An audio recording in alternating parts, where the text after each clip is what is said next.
Hi there, everyone. Welcome back to the Heads Up podcast from Open High School. My name is Megan and I'm the Ocean Clan captain. My pronouns are she, her, and we are here today talking about sexism. So I'm just going to get everyone around the table to introduce themselves. Hi, my name is Billy and my pronouns are she, her. Hi, I'm Brody and my pronouns are he, him. Hi, I'm Finley and my pronouns are he, him. Hi, I'm Eva and my pronouns are she, her. Hi, I'm Edward and my pronouns are he, him. Great. Well, I'm really, really happy that you guys are all here with us today talking about a very loaded issue. So I'm just going to ask you a first question. Why does sexism affect all genders?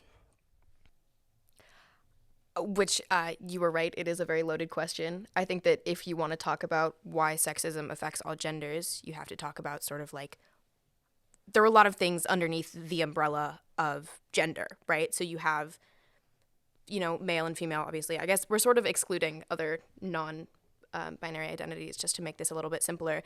But, you have the ideas of men and women and of masculinity and of femininity and how under the patriarchal society and in a patriarchal system, those things are loaded with meanings, right? So you have femininity as this sort of, in the patriarchal view, this idea of weakness, of sort of like this flowery, submissive powerlessness, and masculinity as sort of a hard, strong power, and how those are sort of like functionally intertwined in society of how men are masculine and women are feminine. And those ideas not being able to be separated causes a lot of harm because women feel as though they don't have any power and therefore can't get anywhere in the world, and men feel as though if they don't have power, they're worthless.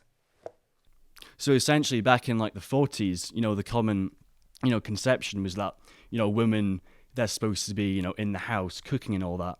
And, 100% damaging, to women as well, but also, for like men's careers and jobs as like in chefs and all that, it negatively affects everyone, I think. And it's kind of still kept affecting us. Over time, we are still kind of trying to break out of those stereotypes. It's had more of an effect than I think we like to let on. Exactly. I mean, it's like, I don't know, if a woman's upset, oh, she must be on her period. Incredible. And it's that kind of stereotype that maybe a woman's not always allowed to get angry because of that. I mean, you have that stereotype that women aren't allowed to be angry, or that if they are angry, there's something wrong with them, or they're like, it's some like woman issue. Mm-hmm. But there's also like, if men are anything but angry, then that's an issue. Because I mean, like I was saying, like masculinity is viewed as power. And so if any man sort of tries to show vulnerability or emotionality or any of these like quote unquote feminine traits, then he's seen as like relinquishing that masculine power, right? And that's like bizarre. Like who would want to do that? Exactly. And that idea starts really young as well. Like I remember, I think it was in primary school. I think it's one of my classmates who was a boy that started crying. And I'm pretty sure as a class we made fun of him. And I'm looking back on that now and I went, why was that so funny? And it's because it starts off young. It's all about education. Like I don't think I was fully educated on this until I was, I don't know, maybe 13. And for that, I was called a crazy lesbian feminist. Yeah. Fun fact, trademarked it. Well. And I think it's also like not necessarily, the parents that like specifically say, oh, be sexist. I think it's definitely like ingrained into society that like, obviously like, men can't show emotions. Not necessarily that your parents said that, but like your father figures, like they don't show that,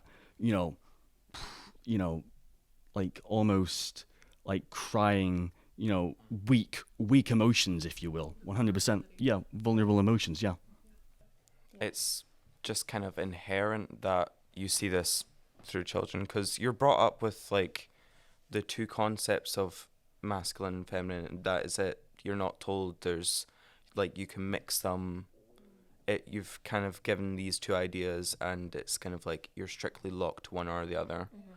I mean, the European Institute for Gender Equality says that like there's links to belief that the fundamental nature of women and men and the roles they play in society are like what leads to sexism. So right. Of course those stereotypes, like, they have a social effect, but it doesn't just stop there. No.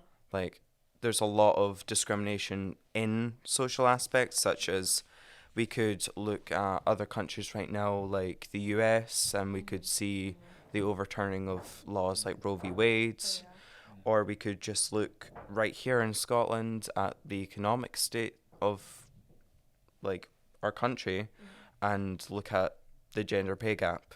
It's still there, still present.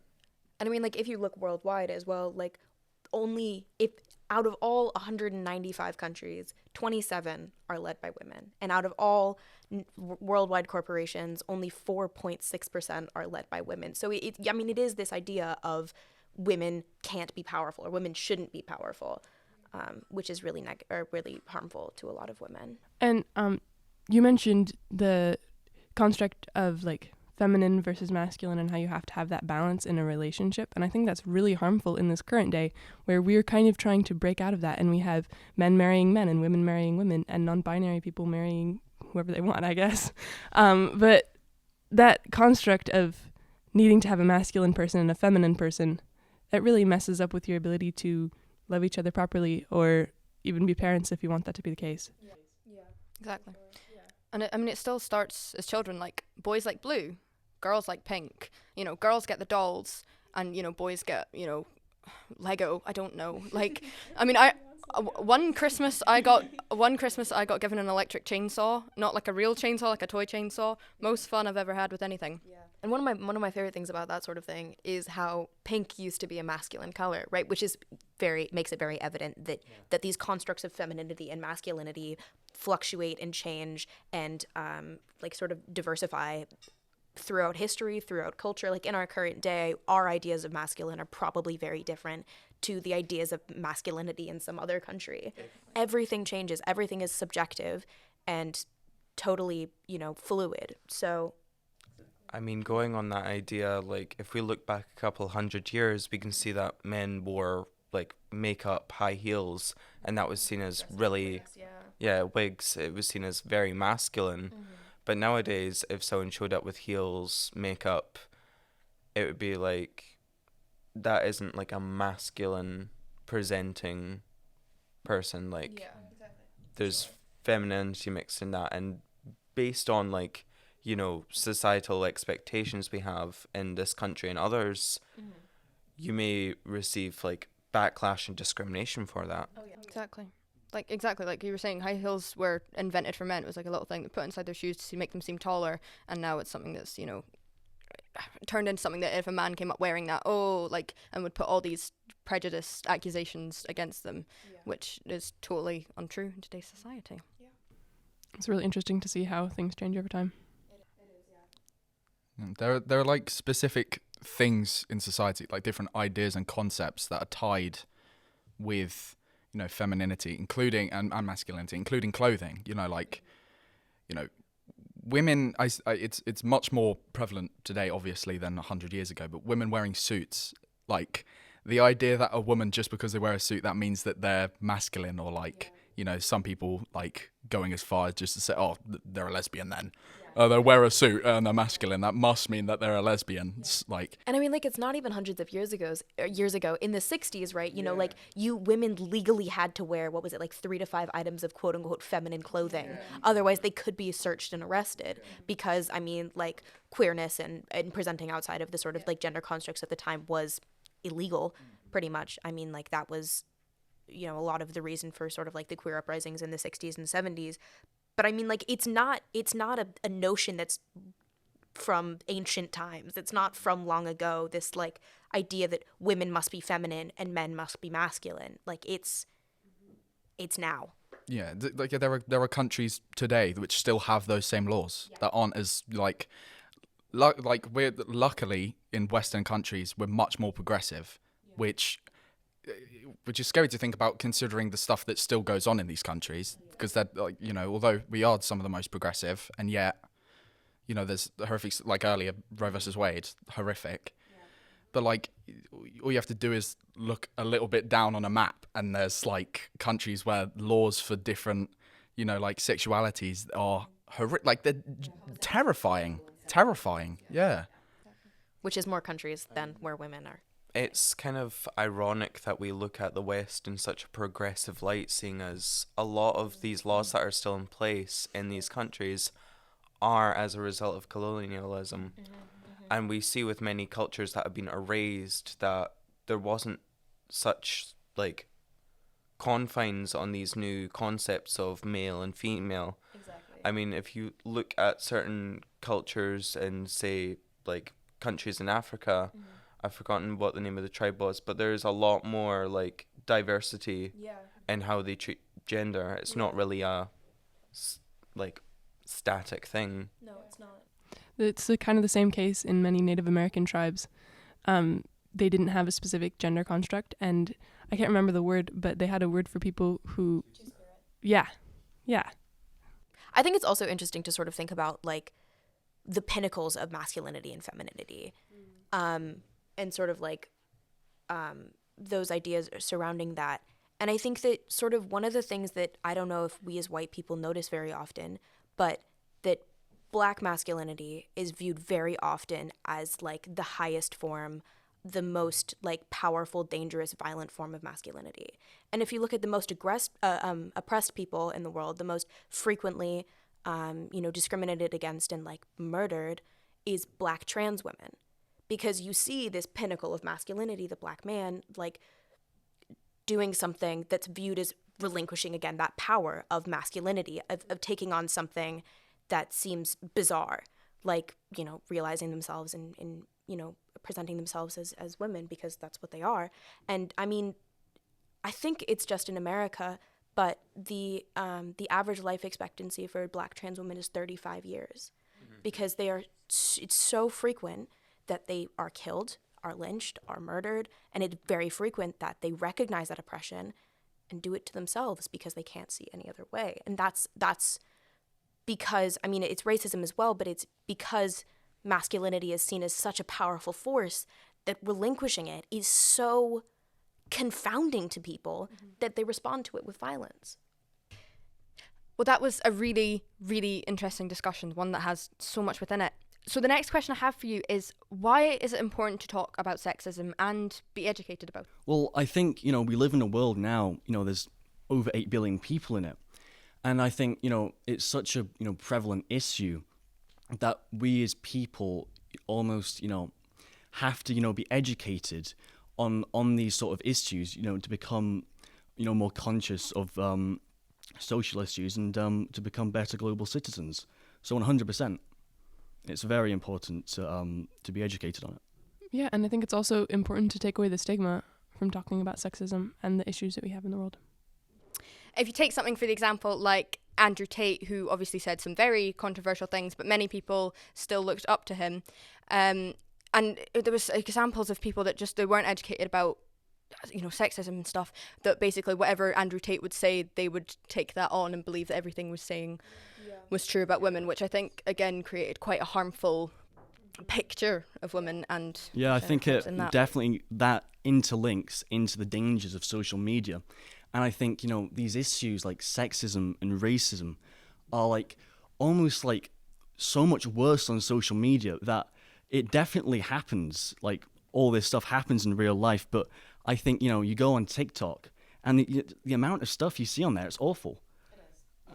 And I think social media has a big part in that, where like people that, aren't confident enough to, to like say these things in person, we'll do it over social media and these, horrible views. Yeah.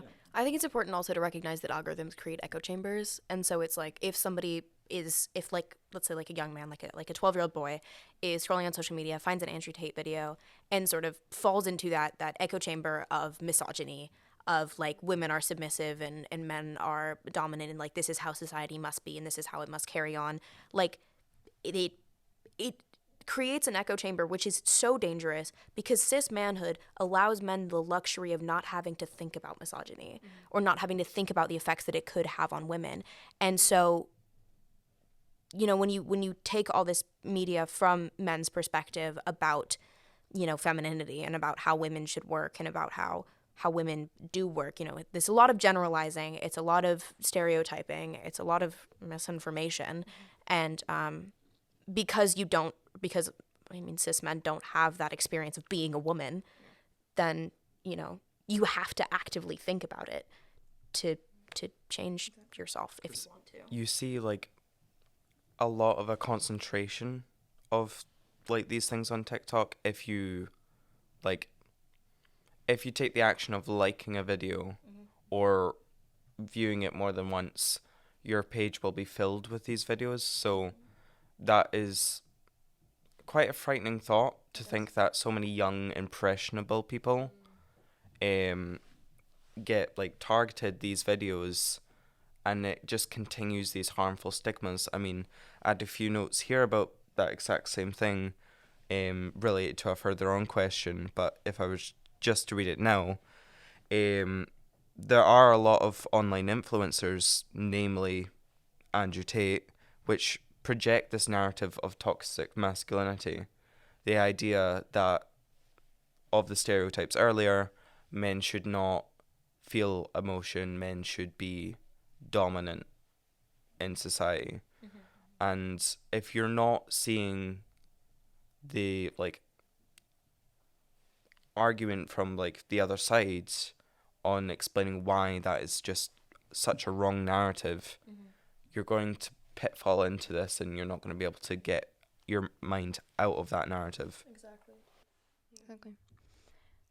I mean, definitely back to what Billy was saying about, cis men won't necessarily understand what it's like to be a woman. I mean, I think it was the time I was in Glasgow, and I was walking home with this guy from this course I was doing, and I felt safer because I was with a man, because I knew that no one would pick on me for that.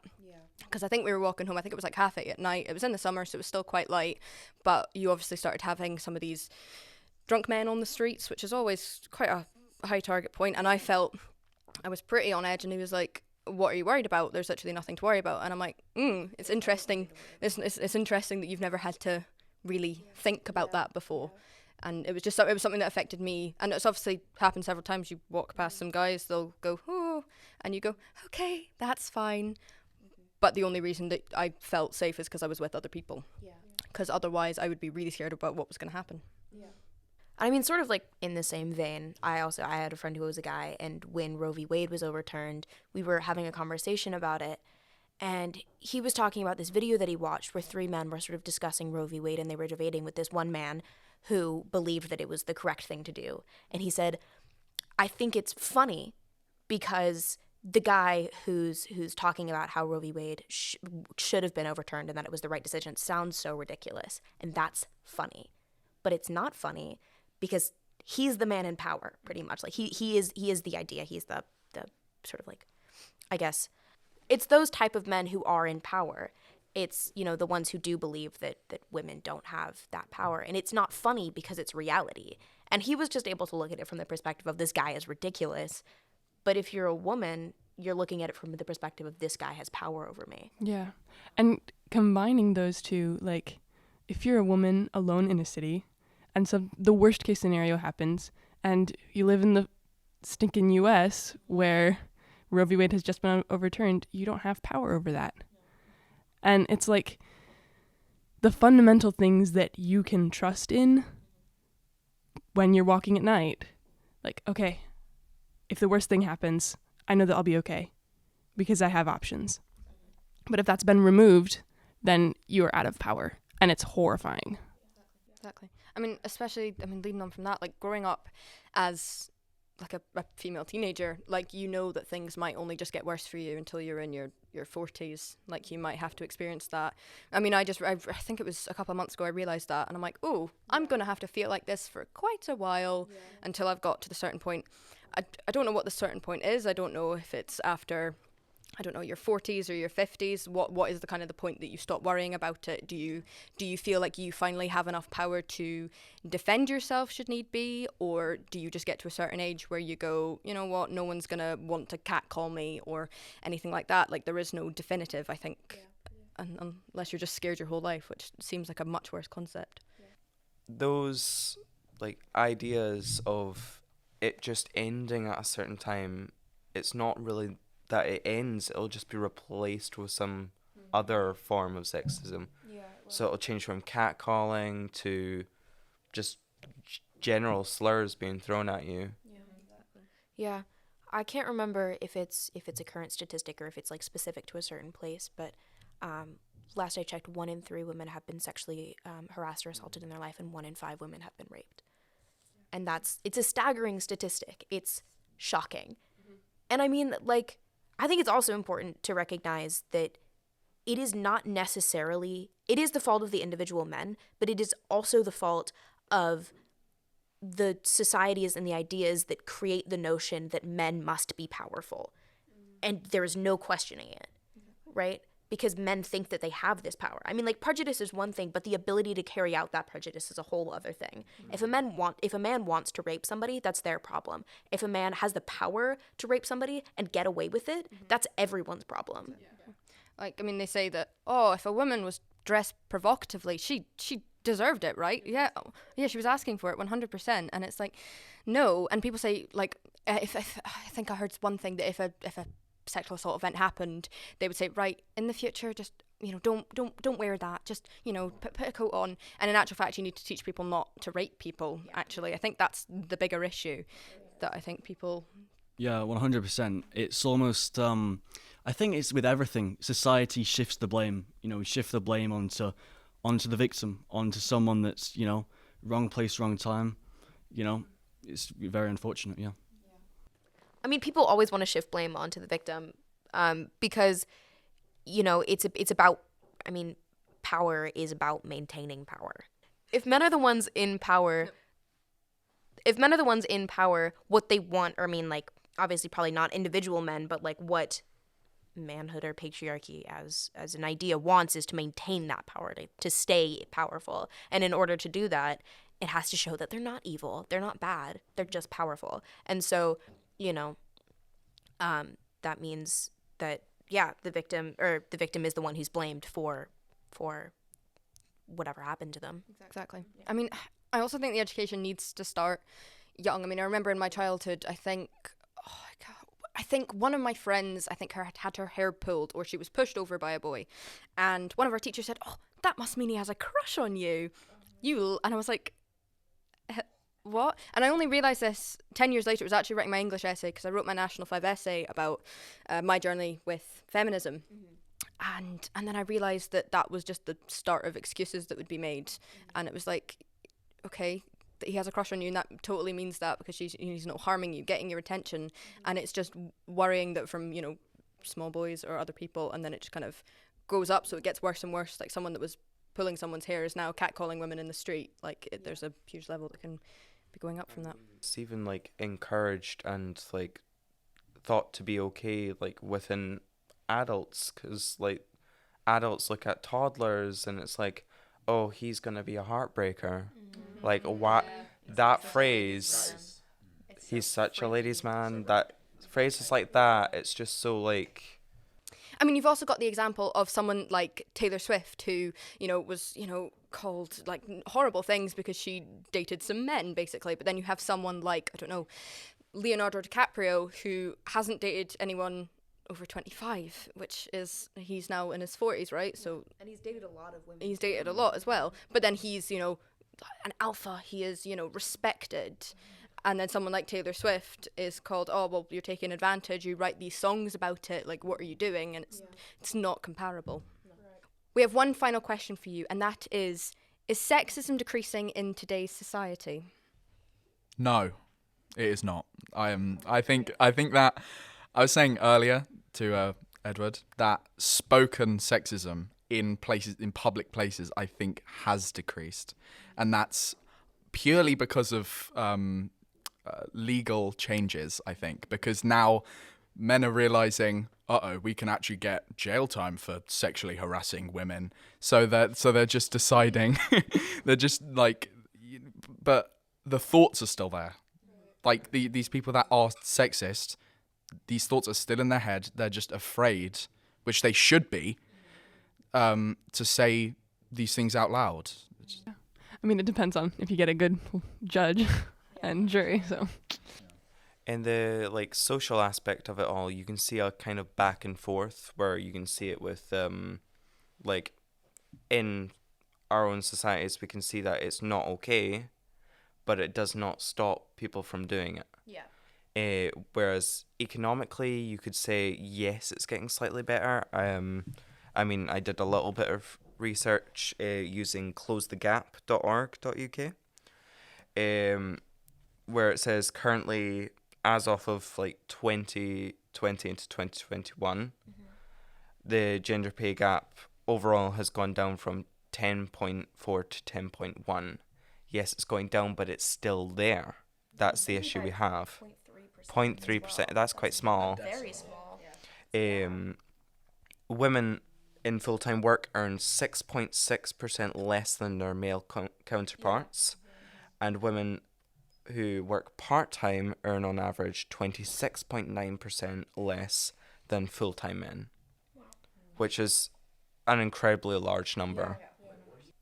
Using the example of part-time women against full-time men makes sense because 75% of the part-time workforce is women. That means the majority of experienced work by women compared to the majority of experienced work by men. Right. So that explains the part-time to the full-time comparison. Whereas we've only like just made that development in the statistics, because you can see it on Close the Gap, like the website, that if you look at the post-referendum, so 2014 statistics, it was still comparing women's part-time against men's part-time. And I think that statistic was still around 34% at the referendum, which is still huge. I think it's also important to think about like what work women do versus what men do, right? So like the idea is that men go out and do the jobs and women stay home and do the housework and take care of the kids, right? So when you think about like the amount of women that have jobs is going up and up and up, whereas the amount of work that women do in the house is remaining the same. I think there was a statistic recently that although women are sort of almost on par with men on like how many are employed, women are still doing on average 80% of the housework. 80%. And at the same time, like, people kind of have, I perceive that people have the idea that, okay, you have the right to work now, so you should be doing it. And yet I'm not willing to help you out with the stuff that needs to be done at home. Like, you don't have the choice. If you want a job, you need to have a job. Yeah, I think, like, overall, I think there's definitely been, like, steps taken, but there's still a long way to go. I think career-wise, I think we're seeing improvements with, you know, more women in education, especially in the Western world. But, you know, there's still, like, a lot of problems. You know, for example, you know, with the FIFA Women's, World Cup, like the pay discrepancy and, like just the quantity of, just bizarre, horrible comments, about it. I think there's been steps taken, but there still needs to be some work done. Definitely. Like, I don't think sexism is decreasing. I think it's changing. I think there's more important stuff. Like, women are allowed. I can't remember. I think it was the Marines. They weren't allowed into. It was maybe 2018. I might be making that up. But there's stuff like that. So you're allowed to do other jobs now. You don't have to just be the stay-at-home work wife. But then you've got all this stuff with like increased sexual. You've got stuff like increased sexual assault, and you've got everything on social media, which obviously wasn't a problem in the 40s and 50s because it physically was not invented. So I think it's important to, keep up to date with everything that's going on and everything like that. I'd like to thank all of the guests that we have had on today because we have had an incredible discussion. I'd like to urge everyone that's listening to this to stay up to date with sexism, to get educated, to use any of the websites that we have talked about today, to really think about what's going on in today's world and keep up to date. Thank you so much for listening. We'll see you next week.